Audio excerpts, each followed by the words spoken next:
Today I thought we could play around with some of my new stuff, but just some ideas that I've been really addicted to, and I just thought it would be fun to kind of play with them here on my YouTube. And you know, everything that I'm going to show you today is probably going to be good all year round. But right now, because it's getting closer to the winter months, I'm in winter design mode. So a lot of the themes I'm going to be working with today are winter themes. But conceptually, you can use these techniques on anything. But I did want to say, so I'm starting to notice in my Etsy, people are picking up on the fact, yes, I have a new release, and some of it is kind of holiday related. And one of the things I wanted to share with you today is how I've been making these really fun nesting dolls, which aren't necessarily holiday, but they do have some kind of winter potential.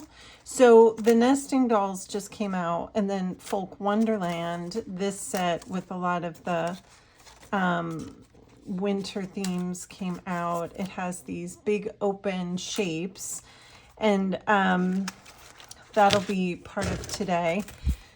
And then I also have Sweater Weather, which has these two ladies. This is from last year, some houses, and these really great trees, which I'll probably use today as well.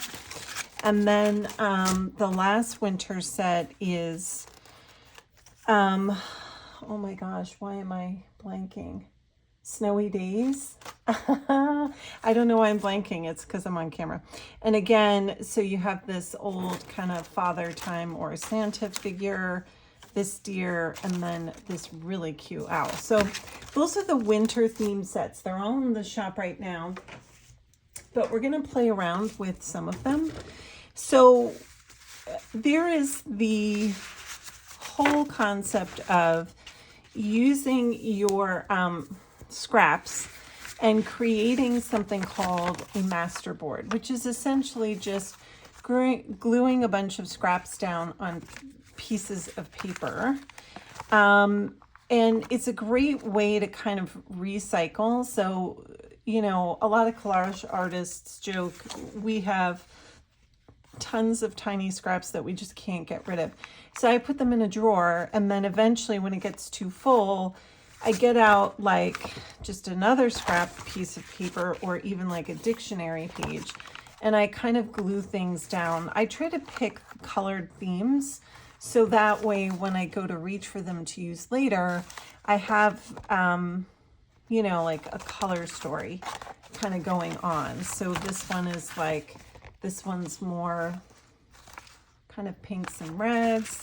These are like greens and green, orange, blue. And then I just started making some of these, which is my new addiction, which is like whites and off-whites, which I feel like are really great for the winter season. So I just happen to have these in my drawer, my collage drawer, all the time. So I was working with the nesting dolls the other day, and some people were asking if I could do like a little YouTube on these, but essentially laying out the stencil like I normally do, and I have one ready to go so we could do it together, and then just essentially cutting the collage papers from the master boards and putting them in their bellies. And to me, it just kind of looks like they're almost quilted, you know. You could even get that look if you were to go, once it's done, and add some stitching, because you can actually stitch on paper. So I just went on a tangent, and then I started thinking about some of the other stuff I was making. Why am I not using my masterboards more often?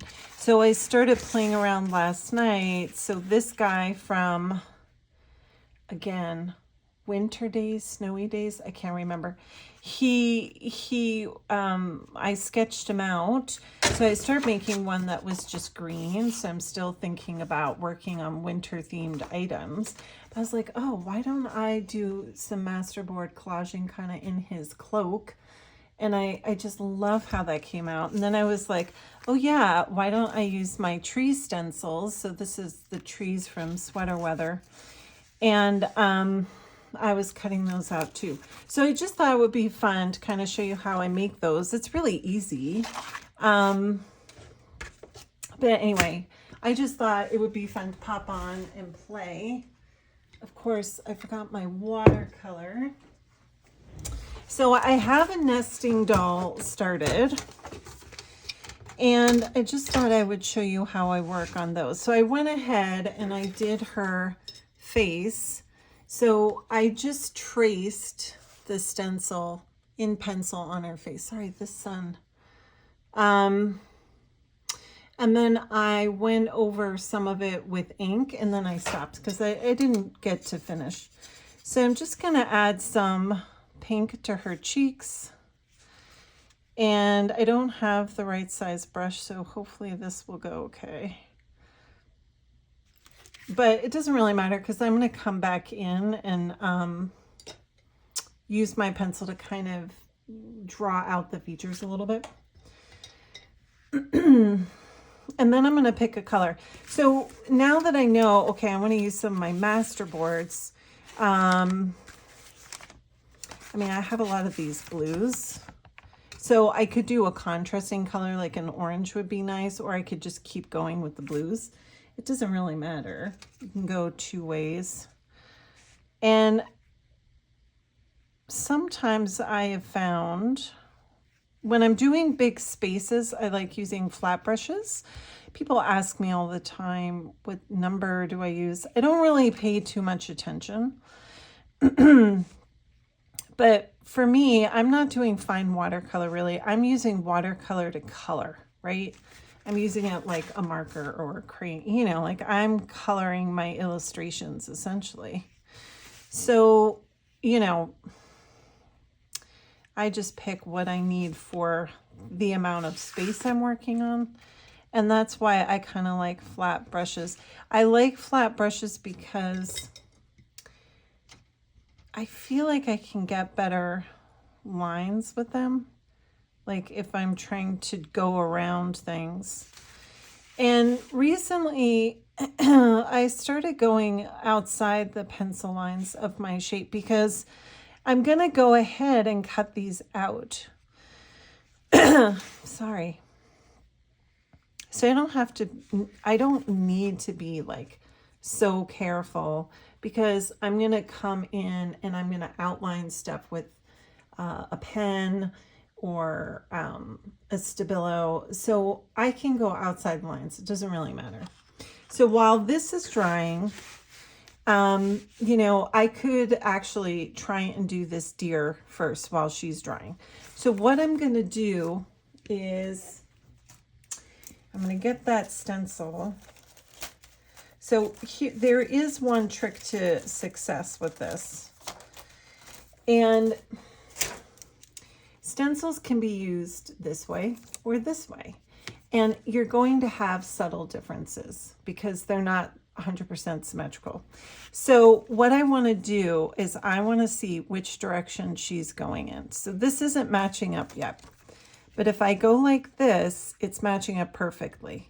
So when I go to trace, okay, if I'm going to trace, if I do it and I want it to go in here perfectly, I either need to keep it exactly how it is on the paper and trace on the top, but I prefer to trace on the underside because you don't see lines, okay? So that means you have to flip the stencil over, if that makes sense. So that way I can use a pen. I don't have the best eyesight, and I don't want the pen lines on the outside. So I'll just do the underside, but I'll remember to flip it. So that way you're getting the negative, if that makes sense. So now I can go ahead and cut this here.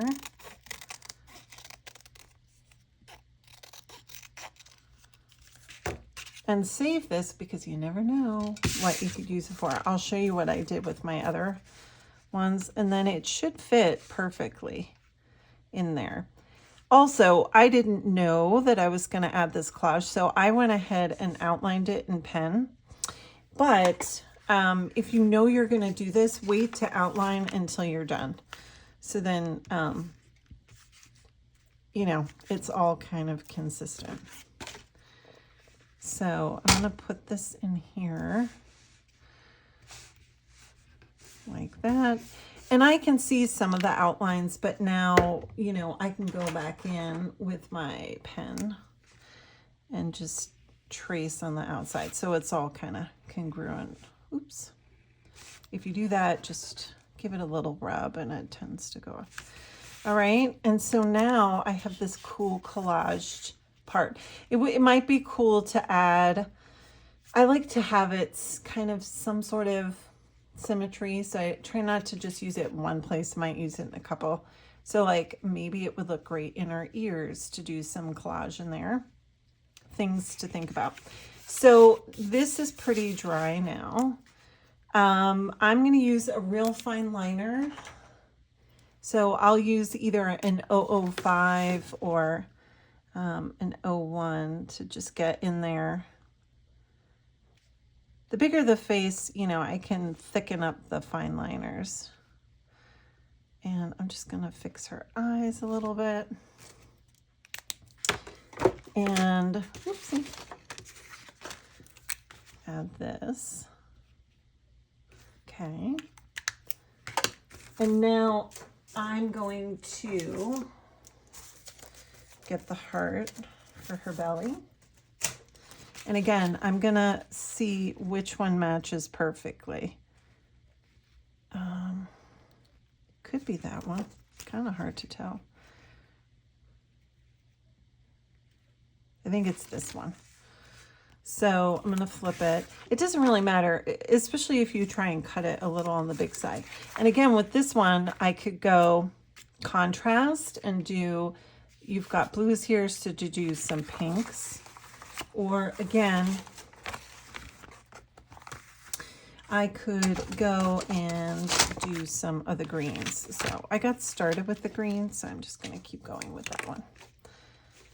And then I'm going to trace. Sometimes what I'll do is I'll push it to the max of the line. So I could go really close, or I could go on the outer line. That way it's a little bit on the bigger side and I can trim it down. But if you make it too small, you kind of can't add more, if that makes sense. So I'm just going to trim this out. But I just think this is so fun. It's so addicting. So making masterboards is really fun. She has quite a bit of white there, so I'm just going to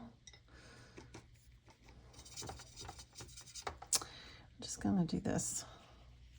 I'm just going to make the heart now that we know where it's going. I don't have time for it to dry on camera, so I'm just going to do one of those. It'll be blue enough. Okay, where did my heart go? That sounds so metaphorical. Where did my heart go? Here it is. Anyway, so making masterboards is super relaxing. I was making last night while I was helping my son with his homework. It's kind of like knitting or something, or crocheting. You can just sit, put on some music, and it's kind of like a very slow form of recycling. Like I said, I mean, you're kind of going through any scraps that you might have. Another fun thing, and I know we all have like way too much of this, washi tape. So I will always add strips of washi in my masterboards. Here's some washi, here's some washi, because we just have so much, right? I know I have way too much washi. So, you know, definitely go through your washi stash, your collage paper scraps. It's such a great thing to have on hand, and they look lovely when you add them to things, because they just add this extra amount of layer and texture, you know, that you technically didn't work hard to add in this moment. You know what I mean? So, and with these, you know, I like to add some details. So I might use my paint pens to add details. I wanted a lot of the collection to have the big spaced items for the doodling and doing stuff like collage. It's just such a big part of how I like to work. So, you know, I'll let those dry. I'll probably go around those in marker. So super fun to add to your people, but also just, again, like, don't forget, these are fun shapes. So any kind of stencil, I mean, I love the trees, but, you know, even these guys, right? You can eliminate this part of the dress and do part of the dress. But the folk wonderland stencils, like the horses and the trees, there's just so much potential, even like this bird, with this collection, to get some of these shapes cut out on this paper.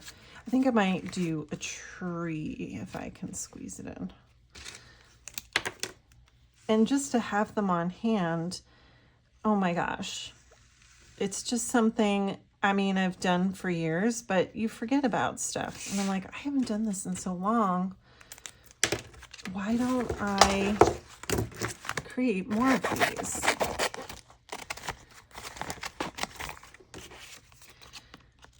I'm just gonna trim. And this is great too, when you do it on the underside. I mean, it doesn't matter how perfect you're cutting it, because you've got the general shape going. If you are just kind of playing, you know, it'll be perfect. No one has to know what you used. And now I've got this like beautiful collaged tree. Like, how fun are these little shapes? I love this idea so much. So this is how I've been playing, using my master boards, adding them to my focal points, aka paper dolls. It just adds that extra something. And you can just do a little bit, like, again, we just did a little heart shape, or you could do the whole thing, like do the tree, or a horse or something like that. But I hope I gave you some ideas for how to play with some of this new collection, and kind of, again, encourage you to use what you have on hand, and play around and get this kind of really cool quilted look. I just think it's just so cool. So I just love these so much. I made, I don't even know how many yesterday, and now I don't know if I'm gonna stop. Look at this, just so much fun. And then what I did, the last thing I'll show you, is I started adding them to my journal. So here are the collaged nesting dolls. They're in there now. And then I also, so earlier in the year, I had fall shapes, and I had these maple leaves, which are also my new obsession. I hadn't, oak rather. I hadn't done any oak leaves yet. And so, again, if you just change the scenery, then they become wintry. So yes, they're oak leaves, but I'm not watercoloring them in orange and red. I'm doing them in this collaged way, and it has like kind of a more wintry feel. It just looks awesome. And then I even, so here are the scraps from my oak leaves. And they make great borders, and they kind of look like snowy drifts or icicles. So I put those on my journal. Here's another tree from, I think, the Folk Wonderland set. And then I have a journaling stencil that has this cute house border that a friend reminded me I had. I was like, oh my gosh. So I just made collaged houses with the masterboards. Anyway, just a really fun way to plan your journals. And a lot of the stencils that just came out are going to be great for that. Even these now, I'm looking, I'm like, oh my God, he needs a collaged sweater. She needs a collaged dress. So just have fun and play. But I hope I gave you some good ideas today, because I've been having a blast. And I want to come back and do another video on how I work with the Belle Epoque set, which is pretty detailed. So we're gonna do that in the next video. I'm just remembering one other thing. So the nesting doll stencils, when you're doing them, they work best as templates, but one of their faces is not really secured properly. So just be careful, it's a little jiggly. We didn't catch that when we mass produced them, but okay, well, I hope you have fun with these techniques. And if you create anything from today's little mini lesson, by all means, tag me. Maybe I'll see it, because Instagram's been so weird lately. And I'll be back.